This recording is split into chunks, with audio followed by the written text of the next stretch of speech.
સ્વામિનારાયણ સંતોની વિવાદિત ટિપ્પણી સામે વિરોધ।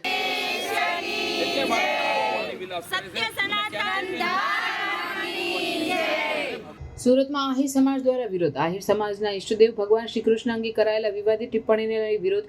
અગાઉ ભગવાન શ્રી કૃષ્ણ વિશે સ્વામિનારાયણ સંપ્રદાયના પુસ્તકમાં લખાયેલ વિવાદ બાદ વધુ એક સંતની ટિપ્પણી સામે રોષ। આહિર સમાજના લોકોમાં રોષ। દ્વારકાપતિ નિવાસ બનાવવા મહારાજને પ્રાર્થના કરી હતી।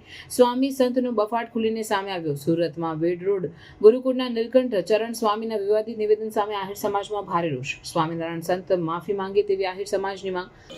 મારે એટલું કહેવું છે કે હું પણ સ્વામિનારાયણ સંપ્રદાયની સાથે ઘણો ક્લોઝ છું।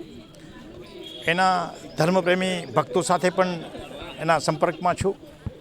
મને એવું લાગે છે કે ધીમે ધીમે કોઈને કોઈ રીતે એ લોકો સ્ટ્રેટેજી બનાવી છે કે સનાતન ધર્મને નીચો અને હલકો પાડવો।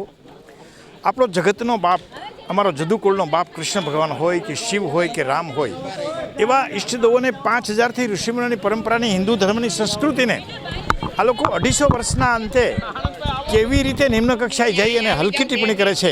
ત્યારે મારે કહેવું છે કે આ સ્વામિનારાયણના જે સ્વામી જે છે વેડ રોડના એ મનોરોગી માણસ છે અને અગાઉ જેમણે પણ ટિપ્પણી કરી છે ને મનોરોગી છે।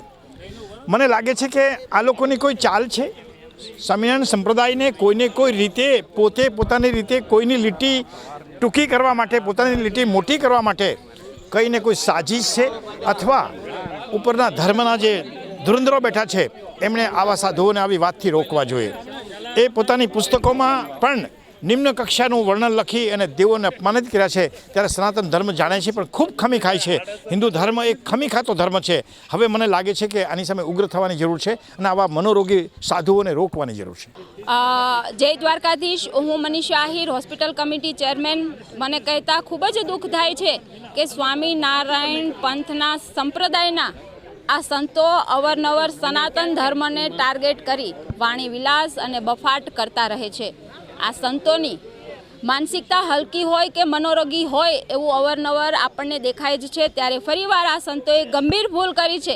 સર્વે સર્વા કે જેને પૂર્ણ પુરુષોત્તમ કીધા છે, જે જગતના નાથ છે અને જેના અમે સીધી લીટીના વારસદાર છે, એવા રાજાધિરાજ દ્વારકાધીશને આ વખતે આ સંતોએ ટાર્ગેટ કરી ખૂબ ગંભીર ભૂલ કરી છે। અમારો સમાજ, અમારો આહિર સમાજ એમની આ વાણીને સખત શબ્દોમાં વખોડે છે અને અમારી એક જ માંગ છે કે આપ સંતો દ્વારકામાં જઈ અમારા પ્રભુ શ્રી દ્વારકાધીશના ચરણોમાં માથું ટેકાવી માફી માંગો। અને જો આવું નહીં થાય તો આવનારા સમયમાં આ સંતોએ તૈયાર રહેવું પડશે ગંભીર પરિણામ ભોગવવા માટે। અમારી લાગણી પણ દુભાઈ છે। ત્યારે એક જ અમારી હાલ માંગણી છે અને વિનંતી છે કે આપ માફી માંગો અને પછી સમય જતો રહેશે તો અમે વિનંતી પણ નહીં કરીએ અને ગંભીર પરિણામ માટે તૈયાર રહેશો, એવી અમારી ચેતવણી પણ છે। જય દ્વારકાધીશ।